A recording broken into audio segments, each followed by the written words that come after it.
Women's day होगा कि एक मसला उठ गया कि मुस्लिम औरतों को दबाया जाए हिजाब के लेकर, या हिजाब को एक इशू बनाकर मुस्लिम औरतों को किस तरीके से दबाया जाए। देखिए, वुमेन्स डे इसलिए मनाया जाता है कि हम आपको ये बता सके कि भाई आप बहुत ताकतवर हैं।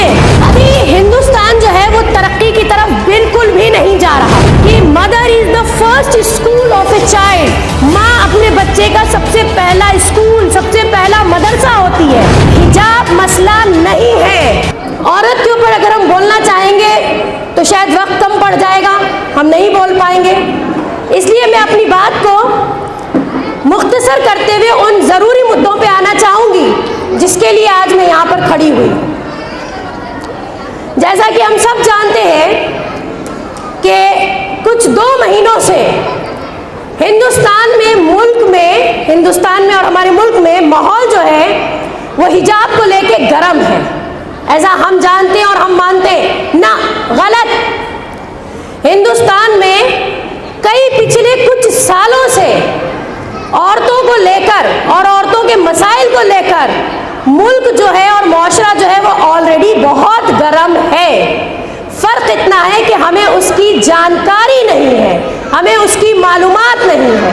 देखिए, यहाँ पे मैं आपसे सवाल पूछना चाहूँगी कि मैंने अभी जिस तरह की अहमियत औरत की बताई, इतनी अहमियत रखने के बाद भी अगर आप बेखबर हैं इस बात से कि आखिर औरतों के साथ इस मुल्क में क्या हो रहा है, कैसा वायलेंस औरतें झेल रही हैं, क्या अत्याचार और जुल्म से वो गुजर रही हैं, तो ये हमारे लिए बड़े शर्म की बात है। तो पहले तो मैं आप लोगों को ये कहना चाहूँगी कि हम सब जो यहाँ बैठे हैं, चाहे हम हिंदू हो, मुसलमान हो, सिख हो या ईसाई हो, हम सबसे पहले इस मुल्क के जिम्मेदार सिटीजन्स हैं, जिम्मेदार नागरिक हैं। मुआशरा हमसे है, हम मुआशरे से नहीं हैं।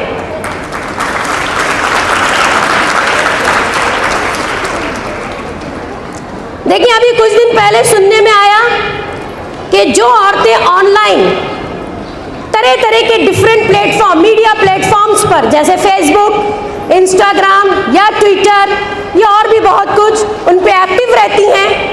एक्टिव क्यों रहती हैं, मैं आपको यहाँ पे थोड़ी सी जानकारी दे दूँ कि एक्टिव रहती हैं कि जब उन्हें महसूस होता है कि वो अपनी लड़ाई हाथ से नहीं लड़ सकती, वो अपनी लड़ाई घर से बाहर निकल के नहीं लड़ सकती, तो उनको महसूस होता है कि उन्हें जो अल्लाह ने अक्ल दी है, उन्हें जो समझ और इंटेलिजेंस पावर दिया है, उसका इस्तेमाल करते हुए वो सोशल मीडिया पे अपने हालात को जाने और हालात के हिसाब से अपनी आवाज़ उठाएं। जैसा कि एक मंजर शाहीन बाग के मौके पर पहले देखा गया था कि किस तरीके से औरतों ने शाहीन बाग बना के धरना दिया, और ये गवर्नमेंट जो एक बहुत ही, जिसे कहना चाहिए कि फैसिस्ट गवर्नमेंट है, जो कि 2014 से इसलिए पावर में आई है कि वो हर तरीके से और हर तबके को दबा सके और पावर में बनी रहे।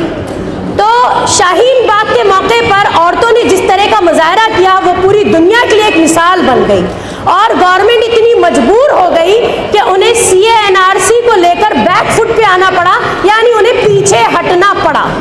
कि एक मसला उठ गया कि मुस्लिम औरतों को दबाया जाए हिजाब के लेकर, या हिजाब को एक इशू बनाकर मुस्लिम औरतों को किस तरीके से दबाया जाए। देखिए, हिजाब मसला नहीं है, हिजाब कभी भी मसला नहीं था, क्योंकि अगर उठाने वाले इंसान हैं तो इंसान होने की हैसियत से, अगर जो वो इंसान है तो इंसान होने की हैसियत से उन्हें पता होना चाहिए कि कपड़े पहनना हर जानदार मखलूक का हक है। आप फॉरेन कंट्रीज में देखिए, वो छोड़िए, आप हमारे मुल्क में देखिए, जो लोग जानवर पालते हैं वो उन्हें भी कपड़े सिलकर पहना देते हैं। तो अगर औरत जो है वो अपने कपड़ों में एक एडिशन कर रही है, अपने तरीके से अपने कपड़े को पहनना चाह रही है, तो इसमें किसी को क्या आपत्ति और ऑब्जेक्शन हो सकता है। तो ये सरासर गैर इंसानी हरकत है।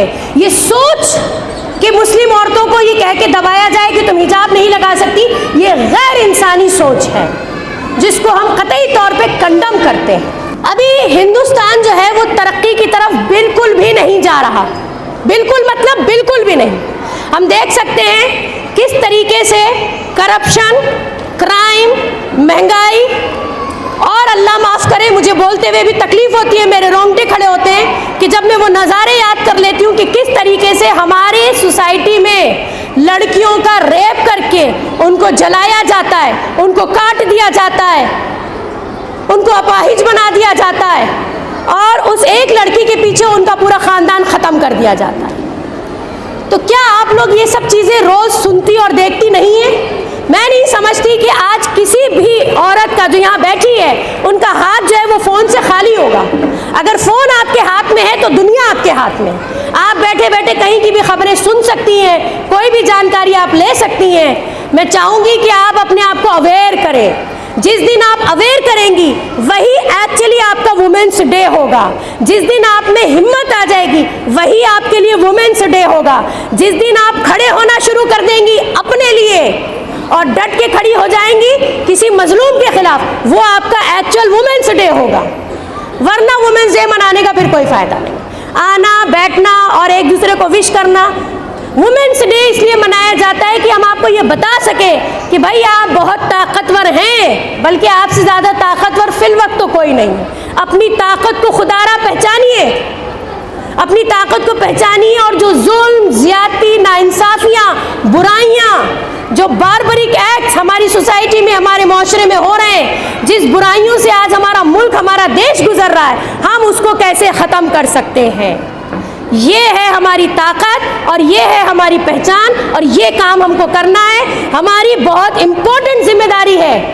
आप जो यहाँ बैठी हैं तमाम, उनमें से जितनी औरतें माँ बन चुकी हैं, तो मैं बताऊँ हमारे पास कहा जाता है कि mother is the first school of a child. माँ अपने बच्चे का सबसे पहला स्कूल, सबसे पहला मदरसा होती है।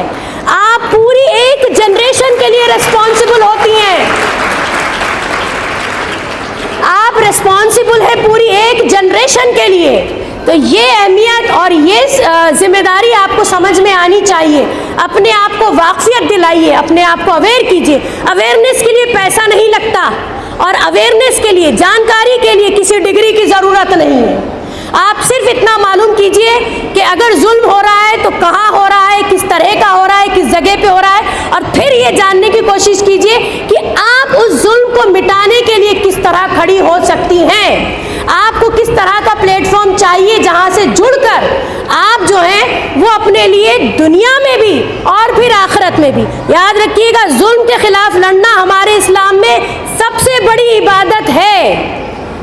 जुल्म के खिलाफ लड़ना सिर्फ मेरे ही इस्लाम में नहीं, बल्कि आप किसी का भी मजहब उठाइए, आप हिंदू से पूछिए, आप क्रिश्चियन से पूछिए, बुद्धिस्ट से पूछिए, जैन से पूछिए, किसी से भी पूछिए तो वो बताएंगे कि उनके पास सबसे बड़ी अहमियत जो है, सबसे बड़ी खुदा की और भगवान की वर्शिप और पूजा जो है वो है जुल्म के खिलाफ आवाज़ उठाना। हमारी नमाजें, हमारा रोज़ा अल्लाह माफ़ कर देगा, लेकिन अगर जुल्म देखते हुए भी आप खामोश रहीं या आपने जुल्म का किसी भी तरीके से साथ दे दिया तो आप हश्र के मैदान में जालिम के साथ खड़ी होंगी।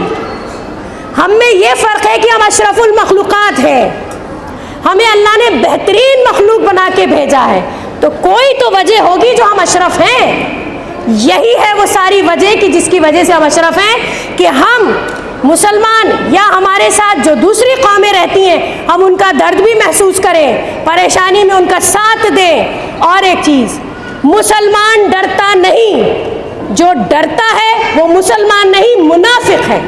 मुनाफिक का दर्जा क़यामत में दोज़ख में सबसे नीचे वाला दर्जा होगा। याद रखिएगा, डर या खौफ किसी भी तरह का, किसी भी दूसरे इंसान का डर, किसी पावर का डर, किसी पुलिस का डर, किसी प्रशासन का डर, उस वक्त जबकि हम सही हैं, हमने गलती नहीं की है, तब उस वक्त पे डरना ये मुनाफिकत है, ये दोगलापन है, ये हिपोक्रेसी है, ये कोई अच्छी चीज़ नहीं है। तो यूनाइट होने की कोशिश कीजिए, अपनी ताकत को बढ़ाइए, कोशिश कीजिए कि आप कुछ कंट्रीब्यूट कर सकें अपने माशरे के लिए, अपनी कौम के लिए, अपने मुल्क के लिए। आपका ये कंट्रीब्यूशन आपको दुनिया में भी फ़ख्र दिलाएगा और आखिरत में भी आप सुरखरू होंगे। बहुत शुक्रिया।